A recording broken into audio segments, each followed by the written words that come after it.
സംസ്ഥാനത്ത് ഞായറാഴ്ച വരെ താപനില ഉയർന്നു തന്നെ തുടരാൻ സാധ്യതയെന്ന് കേന്ദ്ര കാലാവസ്ഥാ വകുപ്പിന്റെ മുന്നറിയിപ്പ്. 12 ജില്ലകളിൽ യെല്ലോ മുന്നറിയിപ്പുണ്ട്. ദൈനംദിന വൈദ്യുതി ഉപയോഗം വർദ്ധിച്ച സാഹചര്യത്തിൽ KSEB അടിയന്തര യോഗം വിളിച്ചിട്ടുണ്ട്.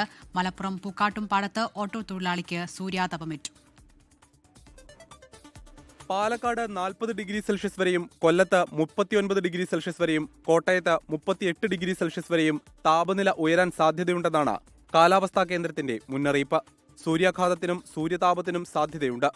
രാവിലെ 11 മണി മുതൽ ഉച്ചയ്ക്ക് 3 മണി വരെ അടിയന്തര ആവശ്യങ്ങൾക്കു വേണ്ടിയുള്ള യാത്രകളൊഴികെ മറ്റെല്ലാം ഒഴിവാക്കാൻ ആവശ്യപ്പെട്ടിട്ടുണ്ട്.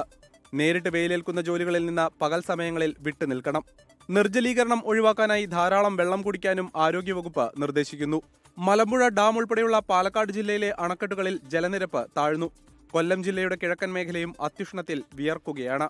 കഴിഞ്ഞ ദിവസം പുനലൂരിൽ ജോലിക്കിടെ KSEB ലൈൻമാന് സൂര്യാതപമേറ്റിരുന്നു. മലപ്പുറം പൂക്കോട്ടുംപാടത്ത് ഓട്ടോ തൊഴിലാളിക്കും സൂര്യാതപമേറ്റു. വൈദ്യുതി ആവശ്യകതയും സർവ്വകാല റെക്കോർഡ് പിന്നിട്ടു. ഈ മാസത്തെ ഏറ്റവും ഉയർന്ന വൈദ്യുതി ഉപയോഗമാണ് കഴിഞ്ഞ ദിവസം രേഖപ്പെടുത്തിയത്. 113.4 ദശലക്ഷം യൂണിറ്റ് വൈദ്യുതിയാണ് കഴിഞ്ഞ ദിവസം മാത്രം ഉപയോഗിച്ചത്.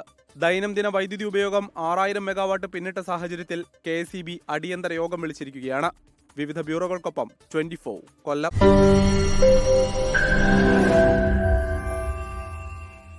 ലോകത്തെവിടെയായാലും ഏത് സമയത്തും 24 വാർത്തകളും ഓഗ്മെന്റഡ് റിയാലിറ്റി പാക്കേജുകളും എക്സ്പ്ലെയിനറുകളും വിശദമായി കാണാൻ ഞങ്ങളുടെ YouTube ചാനൽ നിങ്ങൾക്ക് സബ്സ്ക്രൈബ് ചെയ്യാം.